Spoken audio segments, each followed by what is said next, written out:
also in the driver's eyes, makes it incredibly tough to see. That's a good feeling when you do make it through that. Jeff Burton, being on the inside, is able to clear those guys. Vehicle breakdowns are costly. It started making some really weird noises. If your check engine light comes on tomorrow, the repair could easily cost thousands. Here's that transmission. But with Endurance, you could never pay out of pocket for a costly repair again. They covered a $14,000 engine replacement. $1,400. Endurance paid it. Who's going to pay for your next car repair?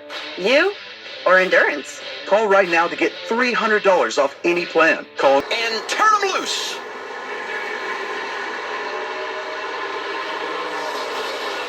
Jesse Love got away big time there and got in front. It's almost like Austin Hill did something we don't usually see them do, Jamie. That was work together to give the two the chance to get in front. Yeah, and I don't even know if they worked together, Parker. It almost looked like the 21 spun the tires a little bit. Yeah, it allowed Jesse Love to get out front, but now they're together. We just talked about it. The RCR car is extremely fast when they come to these type tracks. I mean, Jesse Love is almost a half second quicker than third place in qualifying. It'd be interesting for us to watch how the balance of that car is, though. Typically, when you have a fast car by yourself, it's really loose when you're in the draft. See that 53 black car right there? That's Joey Gase, slots into fourth up there with an incredible qualifying effort yesterday. Man, he's thinking right there, okay, I like this. Stay here, guys. Don't everyone move. Don't get too wide. I want to be right here for the rest of the time. Yeah, Joey Gase wants to say single file. The rest of the field is like, nope, we're going to go ahead and get this outside road to move up as quick as we can. 10, Daniel Dye racing alongside his teammate. The 11 is Josh Williams. That black and yellow 54, the best driver in qualifying yesterday from Joe Gibbs Racing. Another rookie, Taylor Gray. Yeah, and the most important thing you can pay attention to watching at home is which line is the longest. Whichever line has the most cars in it is going to be the fastest. It's going to have the most energy is what we're going to reference all day long. That bottom row typically can stay together because there's only one groove to pass on, and that's on the outside, pretty easy to block. When you're in that second or third lane, it gives those drivers options, and as you look at that second row, you see Jeremy Clements in the blue 51 on the very top.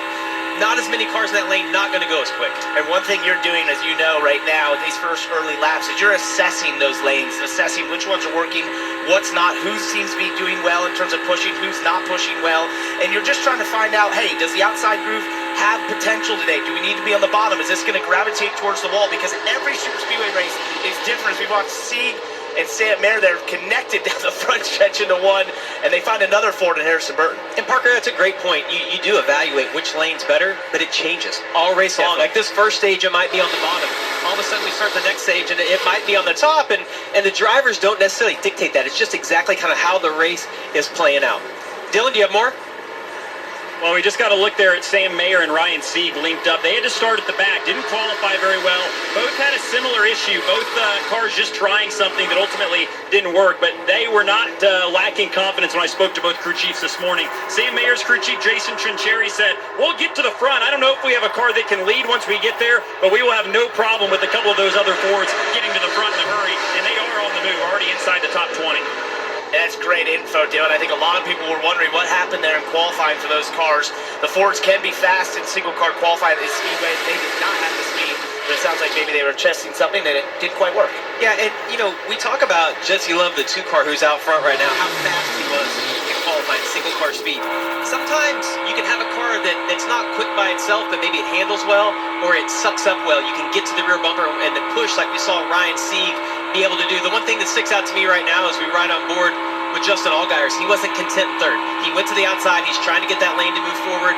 And as you watch Jesse Love in front of him, he's going to manipulate the lanes, try to get in front of his teammate, pull that lane forward, hope it stalls out, and then move out and do the same thing with Justin. Love is leading, but he's not looking out the windshield. It's all about that rearview mirror. What's coming behind me? How do I manage the lanes? Paul Sitter has led them all early at Dega.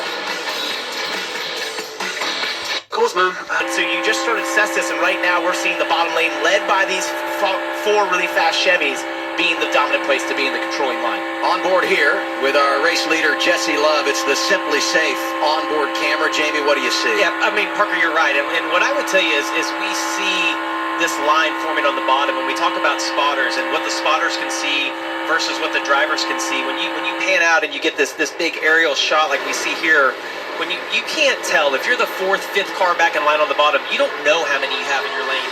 depend on your spotter to tell you that, and also to tell you, listen, there's a lane generated on the outside, but as you look, we've got 8 or 10 cars in that front pack, all on the bottom. They're content right now to ride where they are. Let's get closer to the stage break before we try to battle for some points. While we were away, Parker Retzloff in the 4, unscheduled pit stop, had a flat tire. Tough break for him because of how good they were last week at Rockingham. Let's hear from Kim Kuhn. Yeah, they were hoping to carry that momentum. Unfortunately, hit a little bit bad luck. You talked about that unscheduled stop. He lost 2 laps during that stop for a couple of reasons. A, because that left rear was completely destroyed, so he had to nurse that car down pit road so it didn't do too much damage to the car. Then once they were in their pit stall, they had to do a lot of checks to make sure that carcass wasn't wrapped around the brake line. While they were on pit road, they did make a chassis adjustment. Parker just saying it's a little bit free. He's not out of it, but he's got a long way to go, 2 laps down.